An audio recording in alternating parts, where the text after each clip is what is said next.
The Falak family, Simon Falak, my dear friend. What Simon does for the Jewish people is unparalleled. He's a man of extraordinary humility. That's what you and I have in common. And incredible good looks. And his son-in-law happens to be the mayor of Bal Harbor, Florida. And Gabe Groisman is emerging at such a young age as one of the extraordinary exponents of American political ideology based on values, support for Israel, support for democracy. And since Bal Harbor is a very poor city, the annual per capita income is only $754,000 per year. It's gone down dramatically since the coronavirus. So we know that Gabe can really relate to regular people. But Gabe is an extraordinary mayor who has such a bright political future, and we're all going to be rooting for you. Ladies and gentlemen, Simon Falak and Gabe Groisman.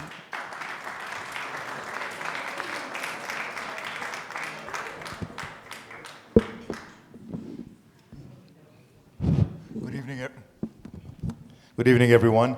I know the night is long. We had great speeches, presentations, introductions, ambassadors. I'm going to take the intellectual level of the conversation several notches down. This is the second year that this event at Carnegie Hall brings back memories of my youth.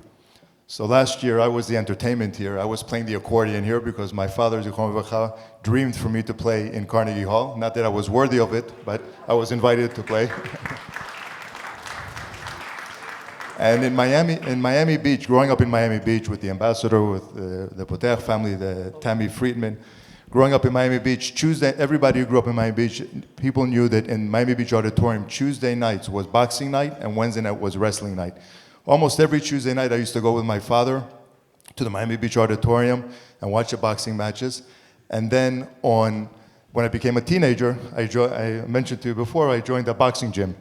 In this boxing gym, there was famous fighters when they would come down, they would train in the gym. It was owned by I think it was owned by the Dundee brothers. And there was a little old Jewish man, just like in the movie Rocky, there was a little old Jewish man, always with half a cigar in his mouth, chewing the same cigar the whole day, and everybody was terrified of this guy. And they had a sign, I'll never forget the sign, on the wall in the boxing gym that said, "If you spit on the floor, you're going to lick it up." And everybody was terrified of this little old Jewish man.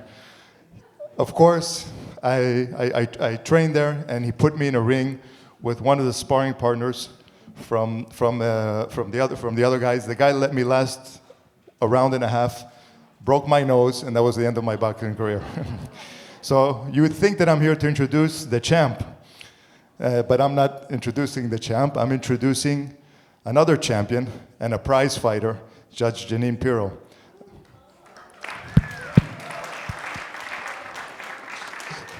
We all know Judge Jeanine.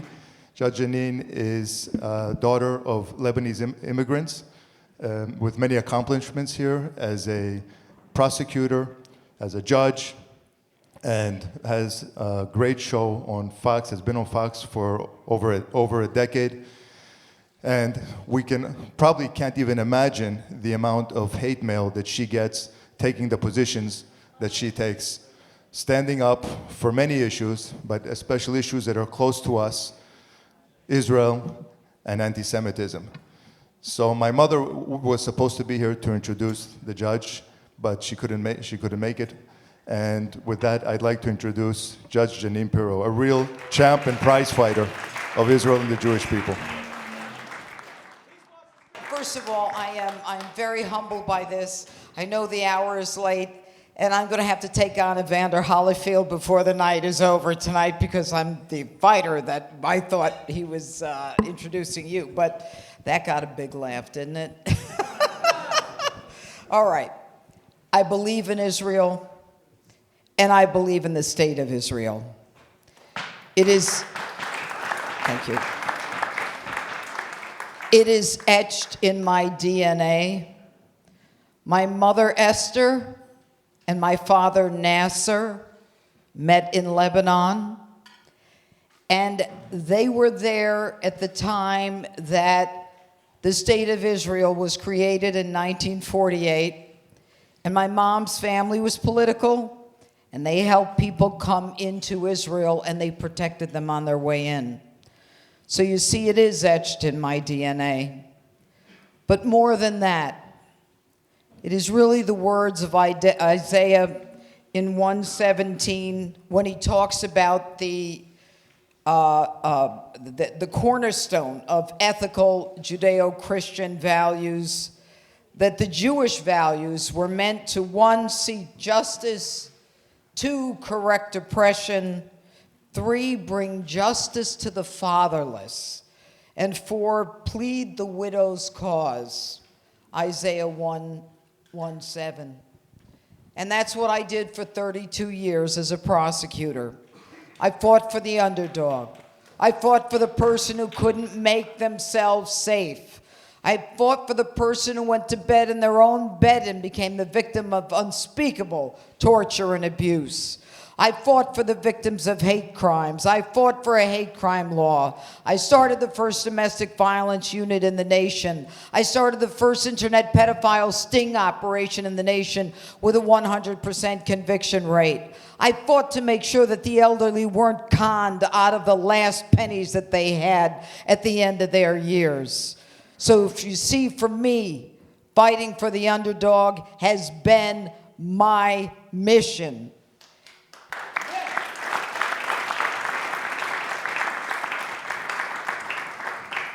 And I lived by the words of Elie Wiesel. To do nothing helps the abuser, never the victim. Silence encourages the tormentor, never the tormented. And so it didn't take long, after 32 years as a prosecutor, a judge, and a district attorney, to go into television. And instead of doing criminal justice, my wheelhouse, I did red meat politics, and it took me to a suspension.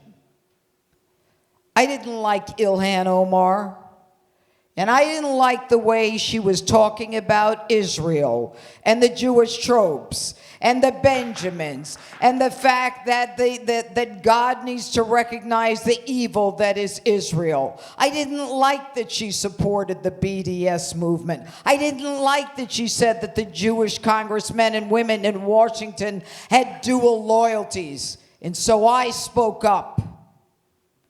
And I spoke up, and then I couldn't.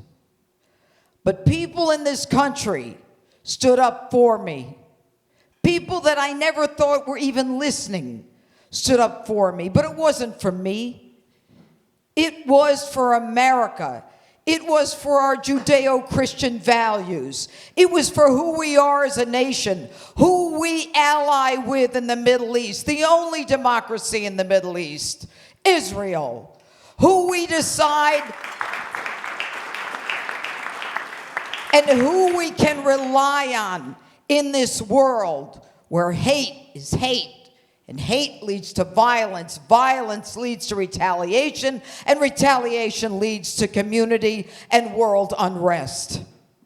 And so for me, the fight for Israel as a young Lebanese girl that was called camel jockey as a kid, it didn't matter because they were entitled to be there.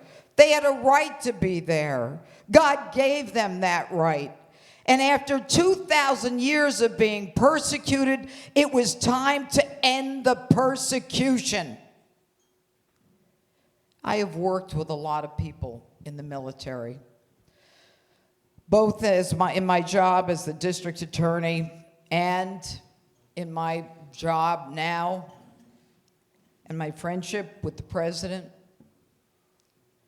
I know that Israel now has no stronger ally than the United States, that Israel can count on us and will continue to count on us for as long, at least, as President Trump is there.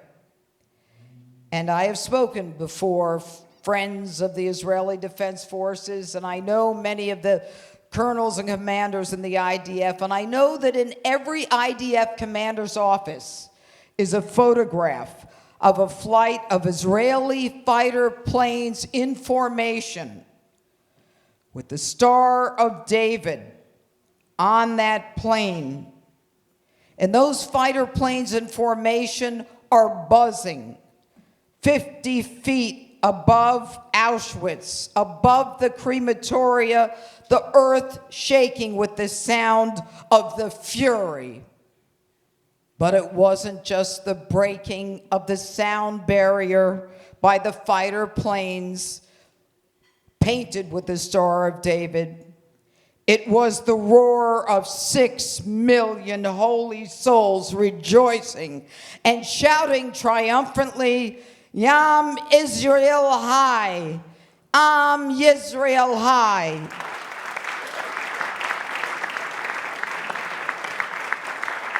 Is there anyone in this room that has the slightest doubt that somehow, were anything like what happened in World War II to happen again, that the United States wouldn't be there with Israel? Is there any doubt on anyone's part that we and the IDF wouldn't go around the world to stop that kind of Holocaust? No. It won't happen again. As long as we recognize the importance of Israel, as long as we stay strong, and as long as we recognize that we can no longer remain silent, that we can't be namby-pambies, that we can't be politically correct, and in the end, we have to make sure that those who seek to destroy and harm other people are stopped forever. Thank you for this wonderful honor. God bless you.